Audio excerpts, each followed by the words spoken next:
എന്റെ സ്റ്റോറിയിലെ മെയിൻ കഥാപാത്രം എന്ന് പറയുന്നത് എബ്രഹാം. അയാൾ എന്തൊക്കെയോ സംസാരിക്കുകയാണ്, മറുപടി ഒന്നും വരുന്നില്ല. ആ ചെയറിൽ ആളില്ല അല്ലേ?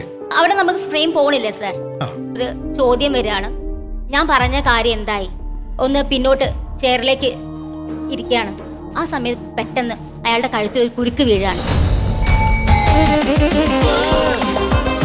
സൂപ്പർ അമ്മയും മകളും. എല്ലാ പ്രിയപ്പെട്ട പ്രേക്ഷകർക്കും സ്വാഗതം. ഇത് സൂപ്പർ അമ്മയും മകളും.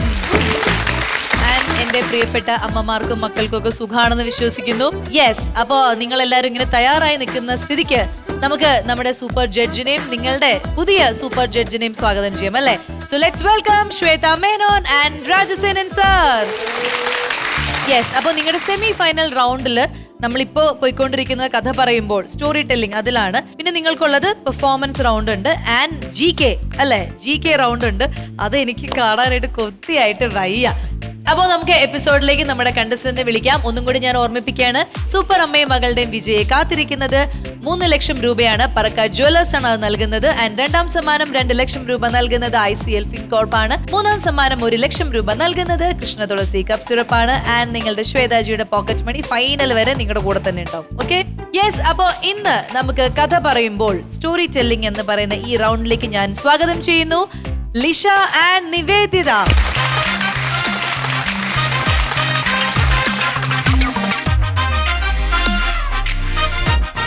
യെസ്, അപ്പൊ ഇതാണ് നമ്മുടെ ലിഷ ചേച്ചി. നമസ്കാരം സർ. അപ്പൊ ലിഷ ചേച്ചി നല്ല കഥ പറയാൻ നല്ല കഴിവുള്ള ആളാണെന്ന് എപ്പോഴെങ്കിലും ആരെങ്കിലും പറഞ്ഞിട്ടുണ്ടോ? എന്റെ ലൈഫിൽ എനിക്ക് തോന്നുന്നു ഞാൻ ഫസ്റ്റ് ടൈമാണ് ഒരു കഥ പറയാ, സ്റ്റോറി ടെല്ലിംഗ് എന്ന് പറയുന്ന ഒരു കാര്യം ചെയ്യാൻ പോകുന്നത്. അതും ഇത്ര വലിയൊരു ലെജൻഡ് ആയിട്ടുള്ള സാറിന്റെ മുന്നിൽ പറയാൻ പോവാണ്. അതിന്റെ ടെൻഷൻ എനിക്കുണ്ട്. അങ്ങനെ ഒന്നും നോക്കണ്ട, ഒരു ഫ്രണ്ടിന്റെ മുമ്പിൽ പറയും പോലെ അങ്ങ് പറഞ്ഞാൽ മതി. Okay sir, thank U. നിങ്ങളുടെ ലൈഫായിട്ട് റിലേറ്റ് ചെയ്ത് എന്തെങ്കിലും ആണോ അതോ ഒരു ഇമാജിനറി സ്റ്റോറിയാണോ പറയാൻ പോകുന്നത്? ലൈഫായിട്ട് റിലേറ്റ് ചെയ്ത് ലൈഫായിട്ട് അല്ല. എനിക്ക് ഇൻട്രസ്റ്റിംഗ് ആയിട്ടുള്ള ഒരു ജോണറിലുള്ള ഒരു ടൈപ്പ് ഓഫ് സ്റ്റോറിയാണ്, ഒരു മൂവി സ്റ്റോറി. ലിഷ ചേച്ചിക്ക് സിനിമ തിയേറ്ററിൽ പോയി കാണുമ്പോൾ ഏത് ജോണറിലുള്ള സിനിമ കാണാനാണ് ഇഷ്ടം? ആ ഒരു സംഭവമാണ് എടുത്തിരിക്കുന്നത്. യെസ്, അപ്പം ഓൾ ദി ബെസ്റ്റ്, അടിപൊളിയാവട്ടെ.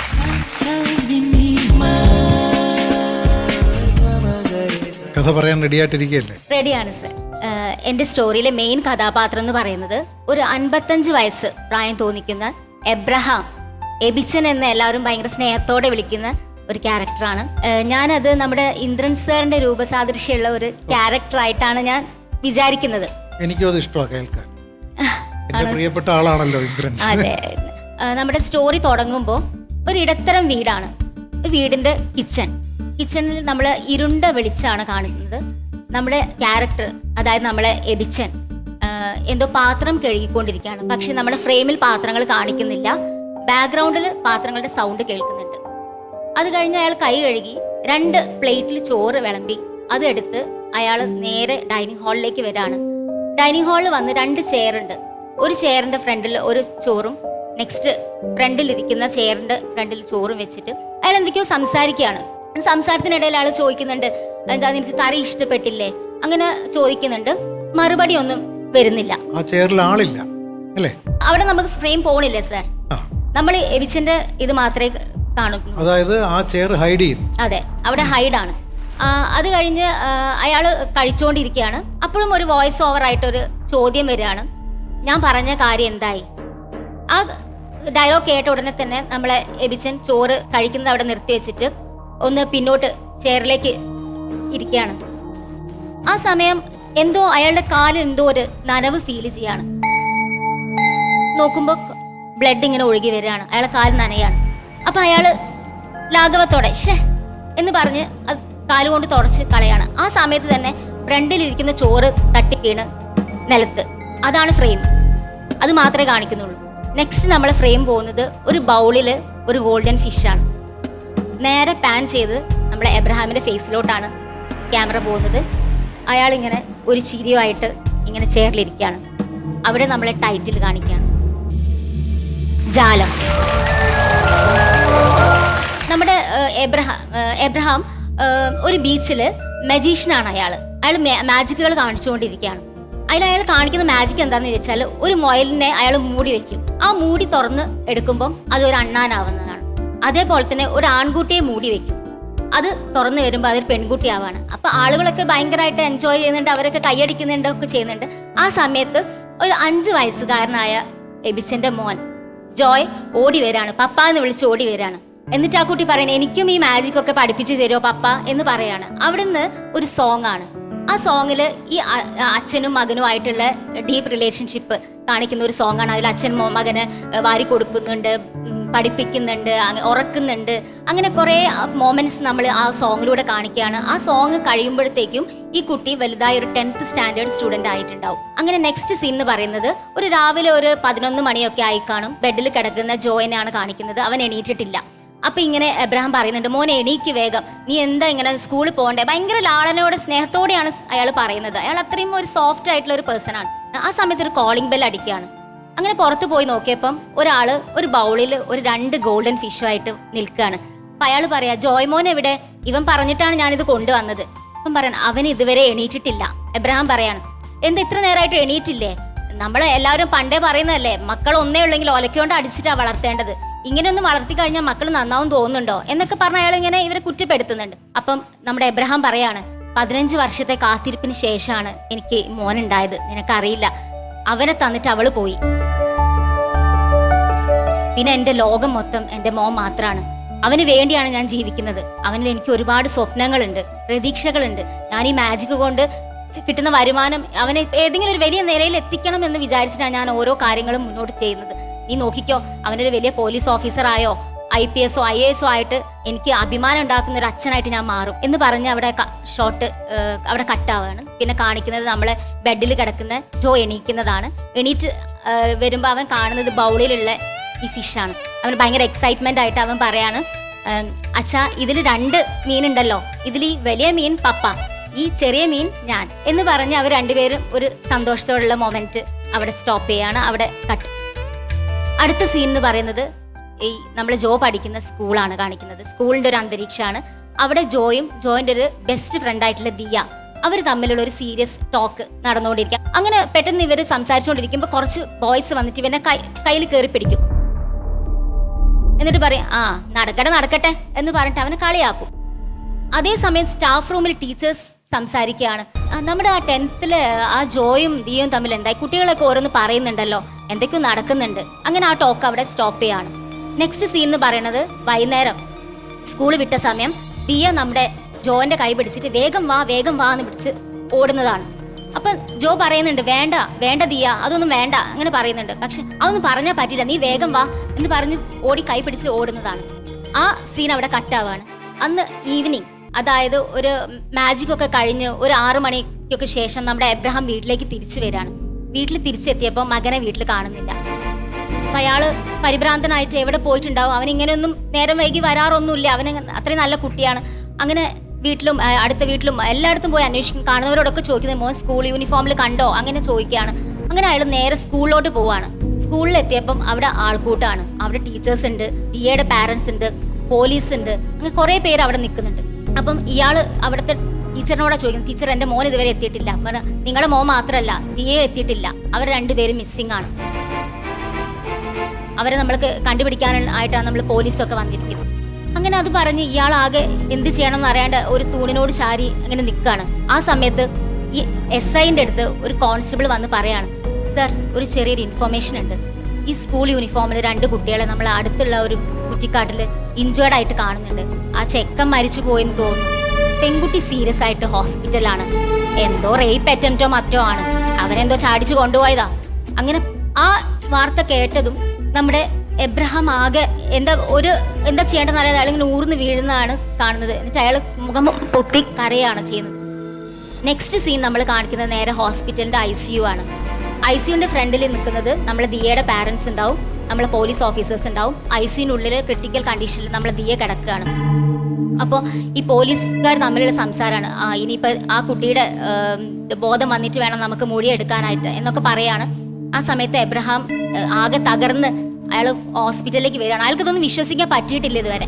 ഹോസ്പിറ്റലിൽ വന്നപ്പോൾ നമ്മുടെ ദിയയുടെ പാരൻസ് അയാളുടെ ഭയങ്കര മോശമായിട്ടാണ് സംസാരിച്ചത്. നിങ്ങളുടെ മകൻ കാരണമാണ് ഇപ്പം എൻ്റെ മോൾ ഇവിടെ കിടക്കുന്നത് എന്നൊക്കെ പറഞ്ഞ് ഭയങ്കര ക്രൂരതയോടെ അയാൾ സംസാരിക്കുന്നത്. അപ്പം ഈ എബ്രഹാം പറയാണ്, എൻ്റെ മകൻ പോയി.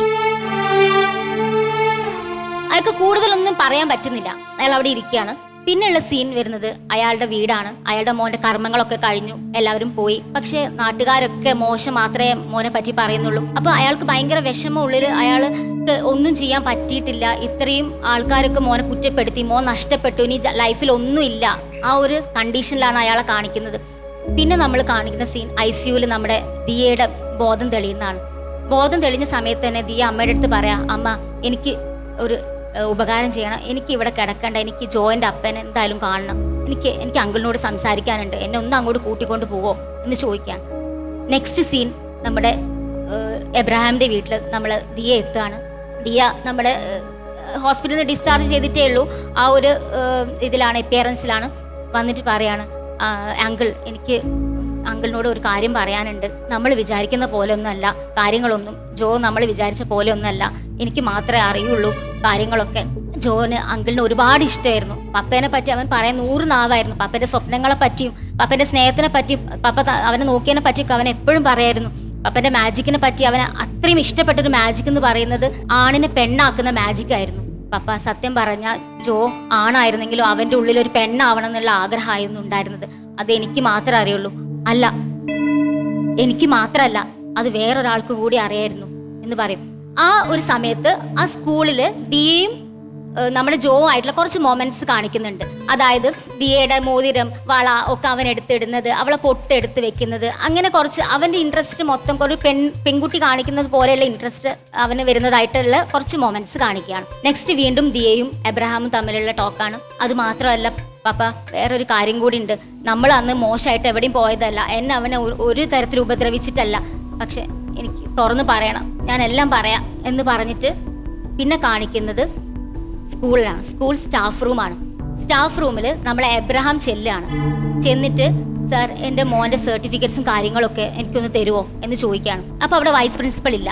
അപ്പോൾ കെമിസ്ട്രി സാറയുടെ ആൻ്റണി സാറാണുള്ളത്. സാർ പറയും, നിങ്ങളൊരു കാര്യം ചെയ്യൂ, വൈകുന്നേരം ക്ലാസ് ടൈം കഴിഞ്ഞ് ഒരു 4 o'clock ഒക്കെ ആയിട്ട് വരൂ, ഞാൻ എടുത്തു തരാം. അങ്ങനെ ഒരു വൈകുന്നേരം എല്ലാ കുട്ടികളൊക്കെ പോയി സ്കൂൾ അടച്ചു. ആ സമയത്ത് കെമിസ്ട്രി ലാബിൽ നിന്ന് ഒരു ഇരുണ്ട കോറിഡോറിലൂടെ നമ്മൾ ആൻ്റണി സാർ, കെമിസ്ട്രി സാർ നടന്നു വരികയാണ്. ആ സമയത്ത് പെട്ടെന്ന് അയാളുടെ കഴുത്തിൽ ഒരു കുരുക്ക് വീഴാണ്.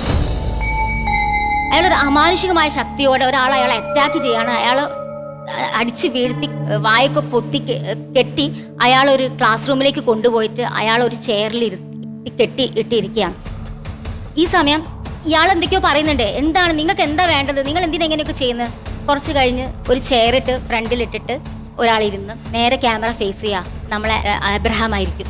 അയാളുടെ ഫേസിൽ മൊത്തം എന്താ പറയുക, ഒരു പ്രതികാര ദാഹമായിട്ടാണ് അയാൾ നിൽക്കുന്നത്. അയാളെ മുഖത്തെ കണ്ണിലേക്ക് നോക്കി ചോദിക്കും, ഈ ക്ലാസ് റൂം നിനക്ക് ഓർമ്മയുണ്ടോ? എൻ്റെ മോൻ നിന്നോട് എത്ര കാല് പിടിച്ച് കരഞ്ഞതാണ് എന്ന് പറയുമ്പോൾ ആ കുട്ടിയുടെ ജോയിൻ്റെ ഓരോ സൗണ്ട്സ് ആണ് നമ്മൾ ബാക്ക്ഗ്രൗണ്ട് കേൾക്കുന്നത്. സാർ വേണ്ട സാർ, എന്നെ ഉപദ്രവിക്കല്ലേ സാർ, പ്ലീസ് എനിക്ക് ജീവിക്കണം സാർ എന്നൊക്കെ ഇങ്ങനെ പറയാണ്. പിന്നെ കാണിക്കുന്ന സീൻ എന്ന് പറയുന്നത് നമ്മളെ ക്ലാസ് റൂമിൽ കെമിസ്ട്രി ക്ലാസ് കഴിഞ്ഞിട്ട് കുട്ടികളൊക്കെ പോയി. ആ സമയത്ത് നമ്മളെ ജോനെ പിടിച്ചിരുത്തിയിട്ട് സാർ പറയാണ്, നിനക്ക് ഇപ്പം മാർക്ക് കുറച്ച് കുറവാണല്ലേ, കുറച്ചും കൂടി മാർക്കൊക്കെ വേണ്ടേ? പിന്നെ നിന്നെ പറ്റി ഞാൻ കുറച്ച് സീക്രട്ടൊക്കെ എനിക്ക് മനസ്സിലായിട്ടുണ്ട്. നിനക്കറിയോ ഇത് പുറത്തറിഞ്ഞാൽ എന്താ ഉണ്ടാവാന്ന്? പിന്നെ നിന്റെ ഫ്രണ്ട്സ് അറിഞ്ഞാലോ, പിന്നെ നാട്ടുകാരറിഞ്ഞാലോ, നിന്റെ പപ്പ അറിഞ്ഞാലോ എന്താ ഉണ്ടാവുക? അങ്ങനെ ചോദിക്കുമ്പോൾ ഈ കുട്ടി ഇങ്ങനെ വല്ലാണ്ടായിട്ട് ഡിപ്രസ്ഡ് ആയുള്ള ഒരു അവസ്ഥയിലാണ് ആ സീൻ കട്ടാവുന്നത്. വീണ്ടും നമ്മളെ എബ്രഹാമും നമ്മളെ ആന്റണി സാറായിട്ടുള്ള സീനിലേക്കാണ് വരുന്നത്. പറയും, അത് മാത്രോ എൻ്റെ മോനോട് നീ ചെയ്ത ക്രൂരത എന്ന് പറഞ്ഞിട്ട് അവൻ്റെ കണ്ണിലേക്ക് നോക്കുകയാണ്. വീണ്ടും സീൻ മാറുകയാണ്. നമ്മൾ ദിയ കൈപിടിച്ച് ഓടിപ്പോയില്ലേ, ആ സീനിലേക്കാണ് പോകുന്നത്. നമ്മൾ ദിയ ഓടിപ്പോയിട്ട് അവൻ പറയുന്നുണ്ട് വേണ്ട വേണ്ട എന്ന് പറയുന്നുണ്ടെങ്കിൽ കൂടിയിട്ട് അവൾ പറയാം, നമുക്ക് ഇതിനെന്തെങ്കിലും ഒന്ന് ചെയ്യണം, എന്താ ഇപ്പം ചെയ്യാം? അപ്പം അവൾ പറയാണ്, അവർ 10ാം ക്ലാസ്സുകാരുടെ ആ ഒരു ഇത് വെച്ചിട്ടാണ് അവർ പറയുന്നത്, സാറ് പോകുന്ന വഴിക്ക് നമുക്ക് നിൽക്കാം, എന്നിട്ട് സാർ നമുക്ക് ഉപദ്രവിക്കാം എന്ന് പറയാണ്. ആ സമയത്ത് സാർ പോകുന്ന വഴിയിൽ സാർ ഇങ്ങനെ ബൈക്കിൽ പോയിക്കൊണ്ടിരിക്കുമ്പോൾ ഒരു കല്ലെടുത്ത് 2 പേര് എറിയുന്നു. പക്ഷെ പ്രത്യേകിച്ചൊന്നും സംഭവിക്കുന്നില്ല. അയാൾ ജസ്റ്റ് സ്കിഡായി എന്ന് മാത്രം. പക്ഷെ അയാൾ തിരിച്ചു വന്ന് ഇവരെ കണ്ടപ്പം പറഞ്ഞു, ഓ ഇവിടെ എന്താ 2 പേരും പരിപാടി, ഓ എന്നോട് പ്രതികാരം തീർക്കാൻ വന്നതാണല്ലേ, ഓ നിന്റെ ഫ്രണ്ടും ഉണ്ടല്ലേ കൂടെ, ആ എന്നാ പിന്നെ നിന്റെ ഫ്രണ്ടിന്റെ മുന്നിൽ വെച്ച് തന്നെ ആയിക്കോട്ടെ എന്ന് പറഞ്ഞിട്ട് ഈ ദിയേന്റെ മുന്നിൽ വെച്ചിട്ട് ജോനെ അയാൾ ആക്രമിക്കാൻ നോക്കുകയാണ്. ആ സമയത്ത് നമ്മൾ ദിയയും ഇതൊക്കെ എതിർക്കാൻ നോക്കുന്നുണ്ട്. ആ സമയത്ത് ദിയയുടെ മുഖം പിടിച്ച് അയാൾ ഒരൊറ്റ തള്ളു കൊടുത്തിട്ട് ദിയ തമിഴ്ന്ന് അടിച്ച് വീണു. ആ സമയം നമ്മൾ ജോ എങ്ങനെയോ രക്ഷപ്പെടാൻ വേണ്ടി ശ്രമിക്കുന്നതിനിടയിൽ കാല് തടഞ്ഞ് വീണു. വീണ സമയത്ത് അവിടെ അടുത്തൊരു കല്ലുണ്ടായിരുന്നു. ആ ആന്റണി അയാളെ ക്രൂരനായ ആ സാർ തലയ്ക്കടിച്ച് അയാളെ കൊലപ്പെടുത്തുക ചെയ്യുന്നു. അയാൾ മരിച്ചു, അവർ രണ്ടുപേരും മരിച്ചു എന്നാണ് അയാൾ വിചാരിക്കുന്നത്. പക്ഷെ അത്രയും ക്രൂക്കഡ് ക്രിമിനൽ ആയിട്ടുള്ള ആ കെമിസ്ട്രി സാർ അയാളുടെ കയ്യിൽ ഒരു കെമിക്കൽ ഉണ്ടായിരുന്നു. അയാൾ ആ ഫിംഗർ പ്രിൻ്റ് ഒക്കെ എല്ലാം മായച്ച് കളഞ്ഞിട്ട് അയാൾ ഇതൊരു റേപ്പ് അറ്റംപ്റ്റ് മർഡർ എന്നുള്ള രീതിയിലേക്ക് അത് മാറ്റിയിട്ട് അയാൾ അവിടുന്ന് കൂസലില്ലാതെ നടന്നു പോവുകയാണ് ചെയ്യുന്നത്. അവിടെ നമ്മൾ ആ സീൻ കട്ടാവാണ്. വീണ്ടും നമ്മളെ എബ്രഹാമും ആന്റണിയും ആയിട്ടുള്ള ആ സീനിലേക്കാണ് വീണ്ടും വരുന്നത്. എബ്രഹാം വീണ്ടും ഇയാളെ മുഖത്തേക്ക് നോക്കിയിരിക്കുകയാണ്. എനിക്ക് ഒരു മാജിക്കും കൂടി അറിയാം. എന്താണെന്നറിയോ? തലയും ഉടലും വേറെ വേറെ ആക്കുന്ന മാജിക്കാണ്. അതൊന്ന് ഞാൻ കാണിക്കട്ടെ എന്ന് പറയുന്നതാണ്. ആ സമയത്ത് നെക്സ്റ്റ് സീൻ എന്ന് പറയുന്നത് ഉടല് ബ്ലഡിൽ കുളിച്ച് ക്ലാസ്സിൽ കിടക്കുകയാണ്. അതാണ് ആ സീൻ അവിടെ എൻഡ് ചെയ്യാണ്. പിന്നെ നമ്മൾ കാണുന്നത് നമ്മൾ ആ അടുക്കളയാണ്. നമ്മൾ ഒരു ലൂപ്പാണ് സാർ. നമ്മൾ ഫസ്റ്റ് പറഞ്ഞ ആ അടുക്കളയിൽ നമ്മളെ എബ്രഹാം പാത്രം കഴുകിക്കൊണ്ടിരിക്കുകയാണ്. ആ ഫ്രെയിം നേരെ നമ്മളെ വാഷ് ബേസിനിലേക്ക് വരികയാണ്. അയാൾ കഴുകിക്കൊണ്ടിരിക്കുന്നത് ഇയാളെ കൊന്ന മഴവും ഇയാളെ കയ്യിലുള്ള ബ്ലഡുമാണ്. അത് കഴുകി അയാൾ നമ്മളെ ബാക്കിയുള്ള സീൻ പോലെ അയാൾ പ്ലേറ്റിൽ ചോറുമായിട്ട് വരുന്നു. ചോറ് അയാൾ അവിടെ വെക്കുന്നു, ഫ്രണ്ടിൽ വെക്കുന്നു. ആ സൗണ്ട് കേൾക്കുന്നു. എന്നിട്ട് ആ ബ്ലഡ് വരുന്നു. ആ ബ്ലഡ് അയാൾ ലാഘവത്തോടെ തുടയ്ക്കുന്നു. ആ സമയത്ത് ഇയാൾ തന്നെയാണ് ആ പ്ലേറ്റ് തട്ടുന്നത്. പിന്നെ കാണിക്കുന്ന നിലത്ത് വീണ ചോറ്. ഇയാൾ അത് പോയിട്ട് വാരിയെടുത്ത് ഇയാൾ നേരെ ഫ്രിഡ്ജിൻ്റെ നേരേക്ക് നടക്കുന്നു. നേരെ ഫ്രെയിം ഫ്രിഡ്ജിൻ്റെ നേരെ. ഡോറ് തുറക്കുമ്പോൾ അതിൽ നമ്മളെ ആന്റണിയുടെ ബ്ലഡിൽ ഒളിച്ച് തലയായിരിക്കും. ഇയാൾ കൂസലില്ലാതെ പ്ലേറ്റ് അവിടെ വെച്ച് ഡോർ അടച്ച് വന്ന് ചെയറിൽ വിജയഭാവത്തിൽ എല്ലാം നേടിയവനെ പോലെ ഒരു സൈക്കോ ഫീലിൽ അങ്ങനെ ഇരിക്കുകയാണ്. നേരെ നമ്മളെ ക്യാമറ പോകുന്നത് ഫ്രണ്ട് സീറ്റിലിരിക്കുന്ന നമ്മളെ ആ ആളിലേക്കാണ്. ആ ആളെന്ന് പറയുന്നത് ഒരു ആൺ പാവയായിരിക്കും. മെല്ലെ എബ്രഹാം എണീറ്റിട്ട് മെല്ലെ പോയി ആ ആൺപാവയോട് പറയാണ്, എൻ്റെ മോൻ ഏറ്റവും ഇഷ്ടപ്പെട്ട മാജിക്ക് ഇതല്ലേ എന്ന് പറഞ്ഞിട്ട് ഒരു മൂടി എടുത്തിട്ട് ആ പാവയുടെ മുകളിൽ വെക്കുകയാണ്. പാവൻ്റെ മുകളിൽ നിന്ന് ആ മൂടി എടുക്കുമ്പോൾ അതൊരു ഭംഗിയുള്ളൊരു പെൺപാവയായിട്ട് മാറുകയാണ്. അതോടെ നമ്മളെ കഥ അവിടെ അവസാനിക്കും.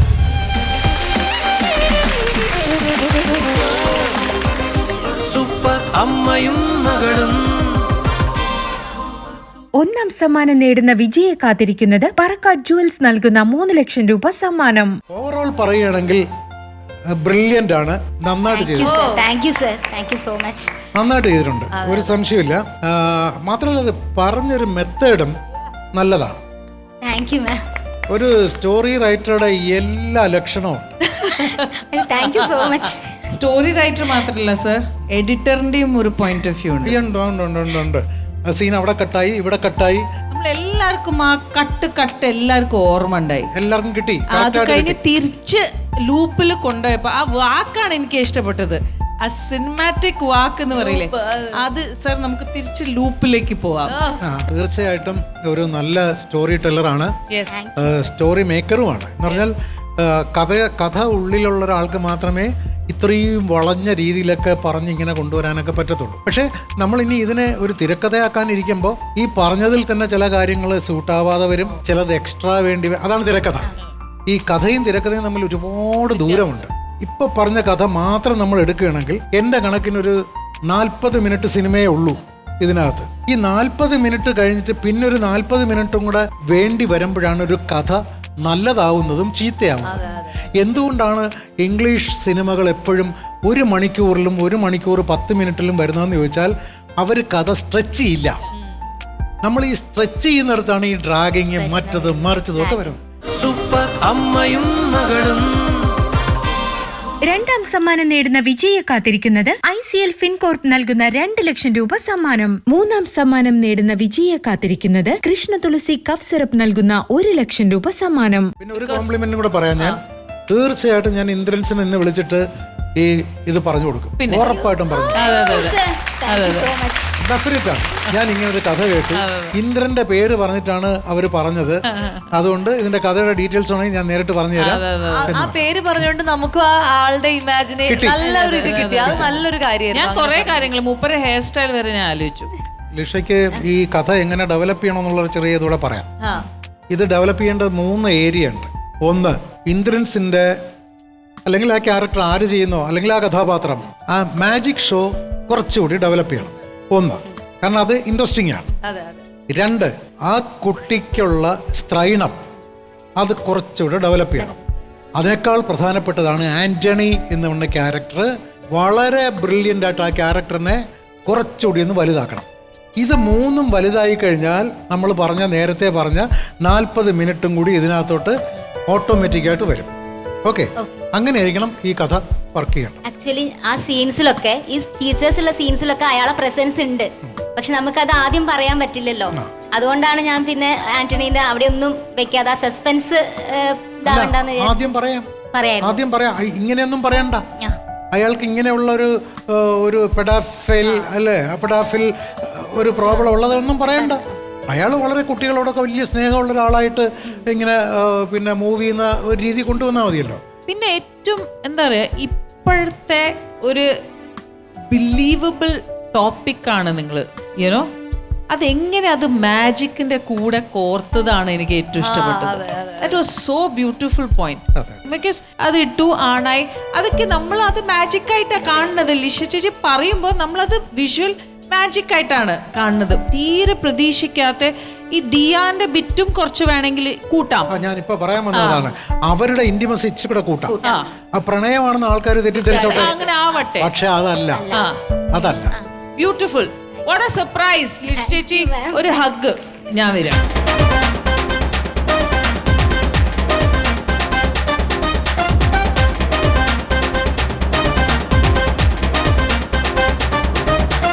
സർ, നമുക്കിപ്പോ ഇന്നത്തെ എപ്പിസോഡ് വൈൻഡ് അപ്പ് ചെയ്യാം. തീർച്ചയായിട്ടും. എന്തായാലും വളരെ ഗംഭീരമായ ഒരു കഥ കേട്ടൊരു സന്തോഷത്തിൽ നമ്മുടെ പ്രേക്ഷകരും.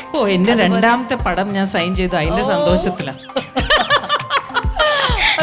ഇതിൽ ഏത് കഥാപാത്രമാണെന്നാണ് എനിക്ക് മനസ്സിലാവുന്നത്. ഏതാണെങ്കിലും നീ എബ്രാം മാറാൻ പെണ്ണ് എബ്രാം ആണെങ്കിൽ ഞാൻ റെഡിയാണ്. ഐ ആം ടെലിംഗ് യു, ഒരു ആർട്ടിസ്റ്റ് പോയിന്റ് ഓഫ് വ്യൂ ഞാൻ പറയണം, ഐ എം റിയലി എക്സൈറ്റഡ്. എനിക്ക് ഒന്നൊരു ചാൻസ് തരുമോ? ഓക്കെ, അപ്പൊ എന്തായാലും പ്രേക്ഷകർ എല്ലാവരും ഇന്നത്തെ എപ്പിസോഡ് ഇഷ്ടമായി എന്ന് നമ്മൾ പ്രതീക്ഷിക്കുന്നു. അടുത്ത എപ്പിസോഡിൽ പുതിയ കഥ പറച്ചിലുകളും പുതിയ വെറൈറ്റി പെർഫോമൻസുമായിട്ട് നമ്മുടെ കണ്ടസ്റ്റൻസ് ഇവിടെ ഉണ്ടാവും. Till then take care and bye bye. This is super അമ്മയും മകളും.